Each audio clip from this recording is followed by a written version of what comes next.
እቺ ኮሜንት እንግዲህ የብዙዎቹ ችግር ናት እና እኔን ኮሜንት ለምን አትመልሽም አለችኝ። ምን ነበረ ስላት፣ አዎ እኔ ምልሽ አንቺ ባልሽን ትተሽ እንዴት ስደት ቆየሽ? ስደት ላይ ይህን ያክል አመት እኔ በቅናት ላብድ ነው እህል አልሄድ ነገር ሀጃዬ አልተሳካም፣ አልቀር ነገር በቅናት ተቸገርኩኝ፣ ከተመክሮ ሸካፊኝ እያለች ነው አንቺ የተመታሽ ማለት ነው።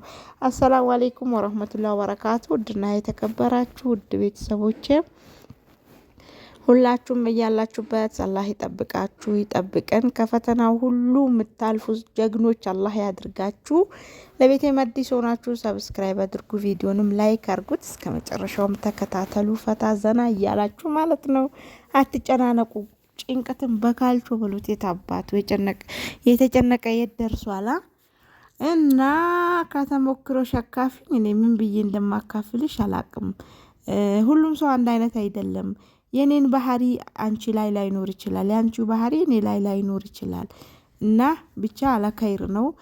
ባለትዳር ሆኖ መራራቅ በጣም ከባድ ፈተና ነው። ወላሂ ከምላችሁ በላይ ፈተናው የሌለ ነው። ኒንጃ ብቻ አብዛኞቹ ይፋታሉ፣ አብዛኞቹ በማይሆን ውስጥ ይገባሉ። ብዙ ነገር ነው ያለው። ሁሉም ሰው አንድ አይነት ነው ማለት አይደለም። አላማ ያለው ሰውና የሌለው ሰው አንድ አይደለም። ማንኛውም ሰው ማለት ነው አላማ ያለው ሰው ይችላል፣ ቻል ያረጋል፣ ሰብር ያረጋል።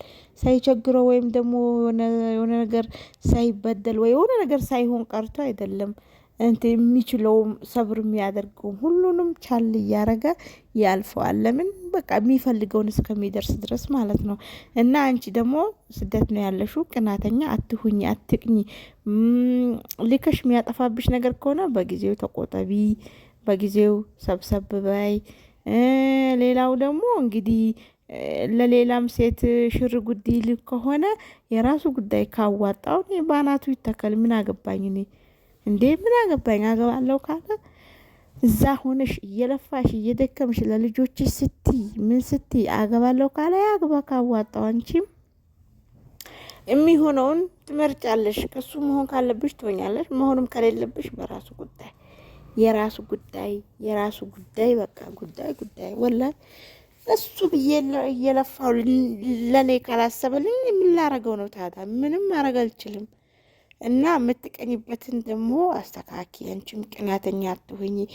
እኔም ቅናት አለብኝ። ቅናቴ የሌለ ነው የሌለ በባሌ አላሁ አክበር ወላሂ ላዚም የምቀናባት የሆነ አንዳንድ ነገሮች አሉ አይደል? ታውቃላችሁ ሴቶች እኔ እንደዚህ ሲለብስ ሲረግጥ አይደለም ምቀናበት፣ ለብሶ ሲወጣ ፏ ሲል ምን ሲል ደስ ይለኛል። ደስታ አልችለውም። ምቀናው በአንዳንድ ነገር ነው። ስለዚህ በቃ ያቺ ቅናት እኔም ጋር አለች፣ ግን አታብሻት እህቴዋ። ቀመስ አድርጊያት ቅናትሽን። ራስሽን ነው የምትጎጁ። አትጉጂ ራስሽን ማለት ነው። ብር ልከሽ የሚያጠፋብሽ ነገር ከሆነ ብርሽን ያዝ አርጊ። ሰርተሽ ውጤታማ ካልሆንሽ ምን ያደርግልሻል? አድርግ ያልሽው ነገር በስርዓቱ ካላደረገ እዛው ልጆች ካሉሽ ልጆቹን ያሳድግ፣ ባለው ነገር ማለት ነው ያሳድግ ለልጆቹ። አንቺ ሰራ አርገሽ ነይ። ከጠበቀሽ ጠበቀሽ፣ ካልጠበቀሽ ማሰላማ። ምንም ማድረግ አይቻልም። እንዴ እኔ እሱ ይፈታኛል ብዬ ወይም ደግሞ እሱ ሌላ ያገባብኛል ብዬ ዝም ብዬ አልሰጠውም ብር። አሁን ብዙ እህቶች ወላሂ ላዚም በጣም ጉድ እየሆኑ ነው።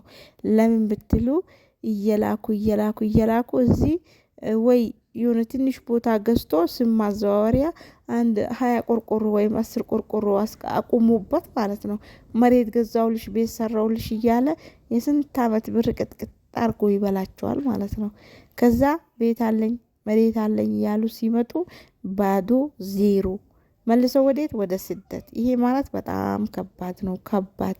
ስለዚህ የሚሰራውን ስራ በተግባር በቃ በግልጽ እያንዳንዱን ነገር ግልጽ አርጋችሁ እየተወያያችሁ ካልሰራችሁ በስደት መስራት ማፊ ፋይዳ፣ ዋጋ ቢስ ነው የሚሆነው። እና ወይ ቤተሰቦቻችሁ ሆነ ሰው ሊከታተላችሁ ይገባል። ሰፈር ካልሆነ እንደዚህ ወይም ደግሞ ራቅ ያለ ነገር ከሆነ ዝም ብለሽ እንዳይሸውድሽ። የሰው ቤት እያሳዩ ነው እንግዲህ በአሁኑ ሰዓት አላህን አይፈሩ። ወላ ብዙ ሰው ማለት ነው የሰው ቤት ፎቶ እያነሳ እየላከ ሰራውልሽ እያለ ስትመጣ ሌላ ቤት። እኔ ብዙ ልጆች አይቻለሁ እንደዛ የተደረጉ ማለት ነው። አሁን ቀለም ራሱ ሳይቀባ ይኸው የተቀመጠች ልጅ አለች። ቤቷ ትንሽ ሰርቪስ ማለት ነው። መሬቱ ግን ድል ብሏል። የጨረሰችው ብር የሀገር ነው፣ የሀገር ብር ግን አሁን ላይ ይኸው ወልዳ ቤቱ ቀለም የለው፣ ኮርኒስ የለው፣ ምን የለው። ሰው ከዝም ብሎ ኮርኒስ ጂፕሰም ምን እያለ በፕላስቲክ ወይስ በጂፕሰም በምን እያለ እያማረጠ በሚያሰራበት ጊዜ እሷ ግን የባልዲ የእንትኑም ዝም ብሎ ቀለም ጄሶ አታ በጥቁር ቤት ነው የተቀመጠችው። ግን ምንም ማድረግ አትችልም፣ ተበልታለች አንዲ ማለት ነው። አሁንም ልትሄዱ የምትፈልገው ይሄንን ጨቅላ ጸንገና ራስ ቤት እያለ መሄድ እየፈለገች ነው። አስባችሁታል? ይሄ ማለት መጀመሪያ ያው በአግባቡ ስላልሰራላት ነው። እሱ ለሷ ቢያስብ እሷ እንደምታስበው ቢያስብ ይሄን ያውል ብር ስንት ነገር ባደረገላቸው ይደሰቱበት ነበር። ይደሰቱበት ነበር ማለት ነው። አንዳንድ ወንዶች ያው ባለማወቃቸው በቃ እንትን ላይ ምግብ ቤት ገብተው ጠረጴዛ እየመቱ እንግዲህ መልስ ራሱ አይቀበሉም። የሚገርማችሁ ነገር እዚህ ሆቴል ወይም ደግሞ ነገር ከገቡ አሉ ወላሂ ፋሽን ነው አሉ መልስ አይቀበሉም። በቃ የጥጋባቸው ጥጋብ አንቺ እንዴት ሆነሽ እንደምታመጪው እንዴት አፈርድሜ በልተሽ እንደምታገኙ ምንም ትዝም አይለውም። ትዝም ማለት ነው። ዛሬ ላይ እንደዛ ያደረገው ብል ነገ ላይ ስትመጪ 5 ብር አያገኝም። ያ ዶቅዶቅ የሚለው ብር ሲቆምበት ሰው ነው የሚለው። ከዛ በቃ አንድ ዲያስፖራ ላግባ ብሎ አይኑ ወደ ውጪ ነው የሚያው። አይኑ ተጎልጉሎ ይውጣና ማለት ነው። ለማንኛውም አትቅኚ፣ ብርሽን ያዢ። ለባለሽ የምትልኪ ነገር ከሆነ የሚያደርግበትን ነገር በስርዓቱ ተከታታይ ማለት ነው። ዝም አትበይ፣ ይሉኝታ ምናምን አመኛት የሚባል ነገር የለም። ያሽ ነደክሺ እና አትቅኚ፣ አትናደጂ፣ ብርሽን ያዢ። ብርሽ ከያሺ የምን ቅናት የምን መናደድ? እሱ ያዋጣኛል እጠብቅሻለሁ ካለ ይጠብቅ፣ አልጠብቅም ካለ ባናቱ ይተካል። ማሰላማ በዩ እና እቺ እህታችን ደግሞ በጣም ያሳዘነችኝ፣ ብዙ አመት ሰርቻለሁ ቤተሰቤን አላየውም እሄዳለሁ ብዬ በተነሳውበት ሰዓት አባቴ ሳይታመም ሞተብኝ ስትል ወላይ ቁስሌን ነው የነካችኝና አልሐምዱሊላህ ስለ ሁሉም ነገር አላህ ያለውና የወሰነው ሆኗል። በሷም አላህ ሶብር ይስጣት። ለሞቱብን ለአባቶቻችን አላህ ይርሐማቸው፣ ጀነተል ፊርደውስ አላህ ይወፍቃቸው ማለት ነው። እና እንግዲህ ሁሉም ሟች ነው፣ ማይሞት የለም።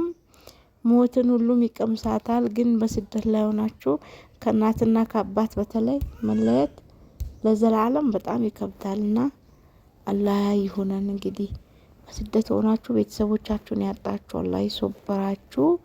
በጣም ነው ልቤን የነካችኝ፣ ወላሂ በጣም አሳዘነችኝ። እሄዳለሁ ብላ ዝግጁ ባለችበት ሰዓት የሆነ ለንትን ማለት ነው ለጸጸት ያው አባቷ ድንገት ሞቱባት። አይኔን ተጀሽ አዴ አይኔን ተጀሽ